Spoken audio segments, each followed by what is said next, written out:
It looks like Xbox consoles are being removed from store shelves, specifically Costco, which is a very interesting thing here happening with the Xbox console, with everything, the prices going up. But we will look at that. Ninja Gaiden 4 and an Xbox have a collaboration. Of course, the game's gone Game Pass, but it's something new. They've also just announced. We have some more Call of Duty Black Ops 7 information about the beta, as well as skins. I know everyone has been talking about skins when it does come to Call of Duty. And then we have a couple of announcements here. Yakuza Kiwami 3, that one is getting a remake, and the state of play for September 2025 here. They showed off a bunch of games. We'll quickly go over what happened at that show. But before we do get into it, if you enjoy daily gaming news and content, hit the subscribe, share, like, all of that stuff. It really does help get the channel out there. I do appreciate it. But for now, let's get into the news.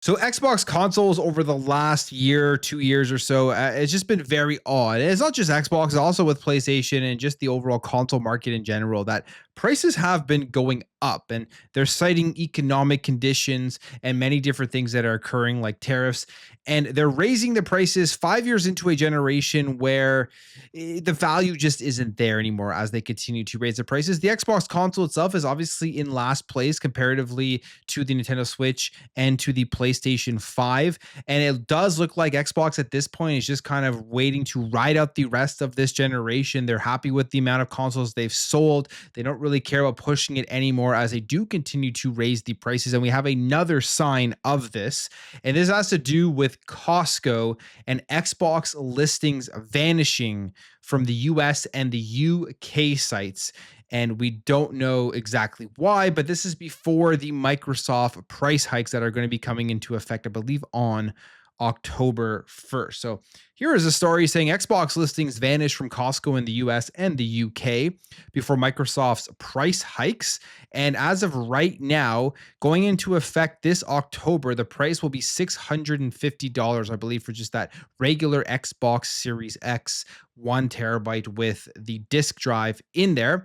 But when you're searching Xbox on Costco within the United States or the United Kingdom, no results are appearing. And this article says when they checked on the US side of the site, was greeted with, "We're sorry, we're not able to find a match." And then we continue down here, and it shows up here that Costco is not currently looking to support Xbox and Microsoft. Whether that's on Microsoft or Costco is yet to be determined. Now, I'm sure we will hear more about this at some point, or maybe Xbox spokesperson or Microsoft spokesperson will discuss what exactly is happening here. But it does seem like the Xbox consoles themselves are being delisted here from Costco. And I wonder if it is the price hike in Costco looking at this and thinking they have a bunch of inventory.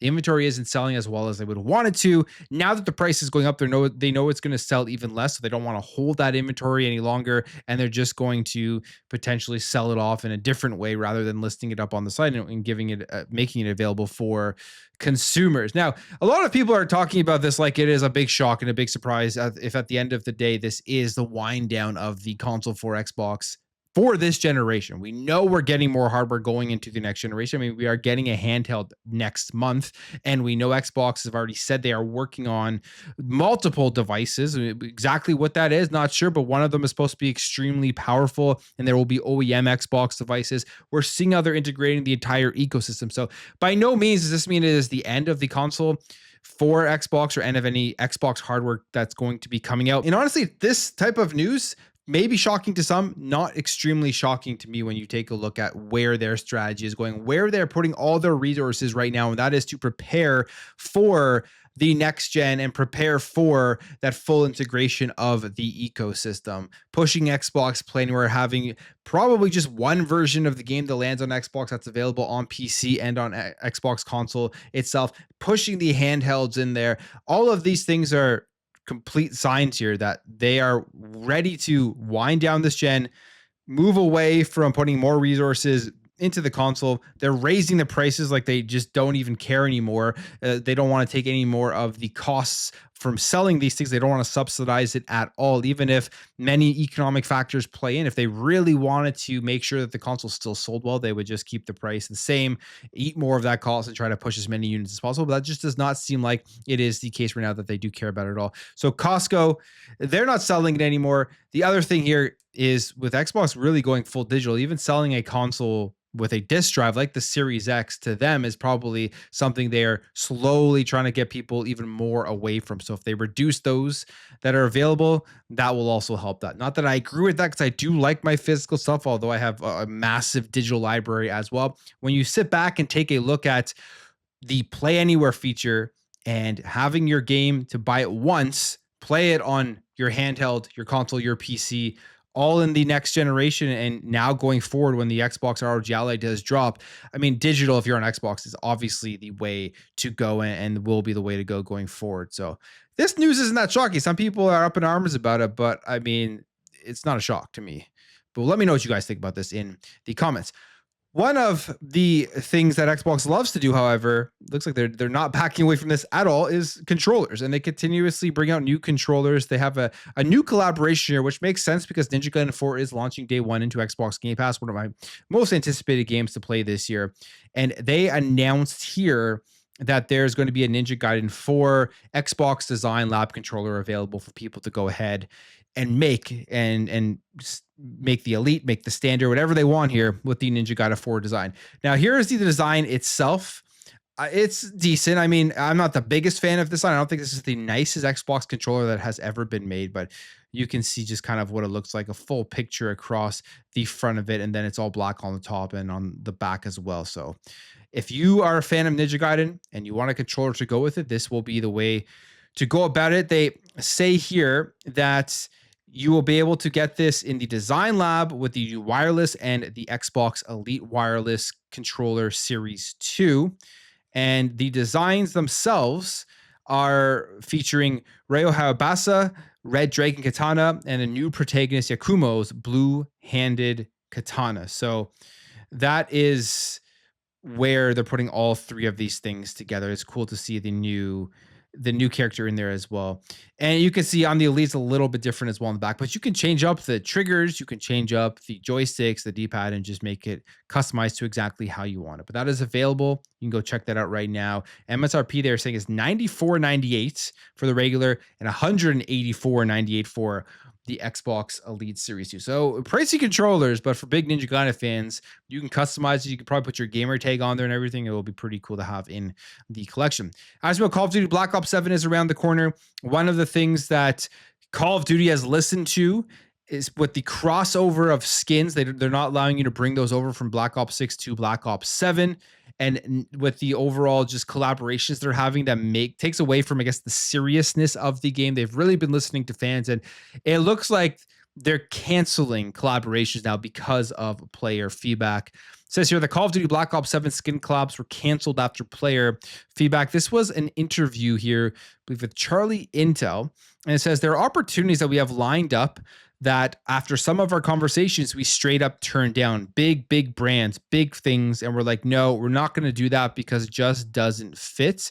And they also say here that the team isn't looking for grounded skins with Call of Duty. Instead, he said it's about finding things that make sense for Call of Duty Black Ops 7. So you're still going to get some wild skins out there in Black Ops 7s. And I know a lot of people complain about it, but if adults want to spend their money on these skins, who cares if they spend their money on it? I guess it just takes away from other people having to look at them. Maybe it takes away from their experience. But the reality is, I think the whole stopping the crossover thing is actually more anti-consumer than allowing people who already spent a bunch of money on Call of Duty Black Ops 6 skins to be able to use those in Call of Duty Black Ops 7. Even if they made a specific game mode list where those skins are available and then in other game modes they aren't available, you could potentially do something like that. So we'll see what happens, what types of skins. I wouldn't say here that there will be no big brand collaborations, no American Dad style of collaborations in Black Ops 7s. If the money is there and they do one collaboration and it sells super well, they're going to do more. It's just the reality of the business and why they end up doing it. It's the whole Fortnite model that's taken over a ton of these games because they sell well and they do insanely good for their bottom line. Black Ops 7 beta we now know will include the zombie survival mode. So you're not just getting the multiplayer, which is great. You're going to be able to actually play the zombie, which I like zombie. So this is exciting. There is a post here on X and they say we're on the highway to hell. Pre-order now and play zombie survival in the Black Ops 7 beta. Black Ops 7 or Black Ops in general always has great zombie modes. So this will be really fun if you are into that, and you're going to be able to try it out in advance before the official release of the game. As we know, it's Tokyo Game Show. We're going to get tons of announcements. Probably by the time you're watching this, tons of Xbox news will be out, but I think that show is at like 3 a.m. So I will be talking about all of that stuff in my video tomorrow. But I wasn't able to get up there and watch it at 3 a.m., or at least I'm predicting I won't be able to. One of the announcements, however, has come out is that Yakuza Kiwami 3, which is a remake of Yakuza 3, has officially been announced. I know people love these ones, and they say here it's been confirmed that the game will release on February 12th, 2026 for the PS5, Series X and S, Switch 2, PS4, and PC via Steam. So if you're a fan of Yakuza 3, they are making the remake of it with Yakuza Kiwami 3. They say here that rather than a remaster, Yakuza Kiwami 3 is being completely remade from scratch using the Dragon engine that was originally introduced in Yakuza 6, and the game will also feature both the Japanese and English voice actors. So they're going to give it just a brand new look and feel from the ground up for the game itself. So that's pretty cool there for the Yakuza fans. Yesterday, we got another PlayStation State of Play. I've been looking at some of the responses and everything, what people thought about. Seems like it didn't go over that well for most people, the overall show. However, as PlayStation has been doing with some of their State of Plays recently, they do save it at the end with one big thing. And that big thing that they did show off was Wolverine gameplay. Looks phenomenal. I love Insomniac as a studio. I love the games that they make. It is probably my favorite studio at PlayStation. And Wolverine looks like they're just going to fall right in line with what Insomniac does. Gory, looks like it's going to be a ton of fun. They showed off a longer trailer of that one with the new gameplay and everything. And there's going to be a deeper dive, I believe, on the game in the future. So go check that out if you're interested. We did get a release window for that as well, which is fall 2026.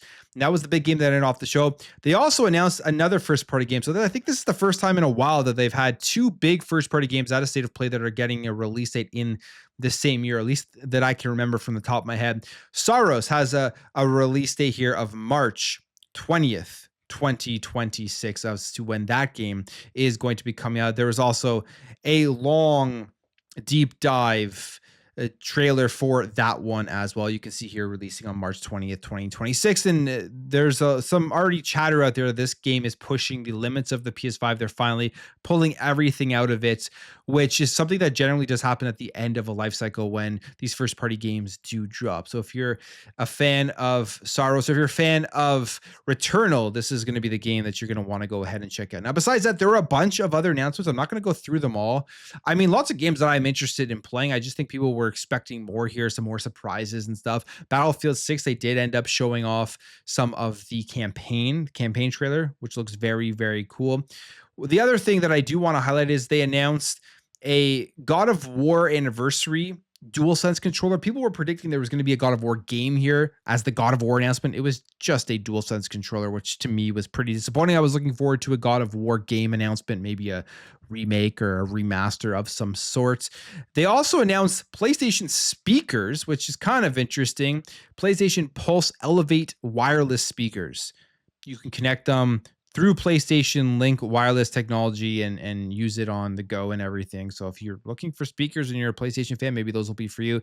And then we got this here, which is wild to think about because who would have ever thought this would happen years ago? But Microsoft Flight Simulator 2024, a game that literally says Microsoft in the title, was announced at a PlayStation State of Play, coming to PS5 on December 8th. What else is very cool, depending on how well this will look, and I think it will look very good, is it is coming to the PSVR 2 with a free update that will be available in 2026. So Flight Simulator, Xbox first party, Microsoft in the title, announced at a State of Play with a release date. They also announced some PS Plus stuff, and PS Plus I think has been getting better at least. not anywhere near Xbox Game Pass, but getting better. Alan Wake 2 was announced as one of the games for the monthly announcements for October. It's also weird that they did a whole month October announcement here for at a state of play. You generally would just keep that off for a separate announcement, but I guess they had to fill in some time slots, so they did that. And then there was a bunch of smaller things here. So go check it out. I thought it was an okay state of play. It wasn't phenomenal, wasn't great or anything. Some people are saying it was like a 4 out of 10 or a 3 out of 10. I probably slightly higher than that, but 2026 is going to be the year of Saros and Wolverine from first party PlayStation titles. And we got release window for Wolverine and release date for Saros. But I'll end the video there. If you did enjoy this video, hit that thumbs up. If you're new here, hit that subscribe, and I'll catch you guys in the next video.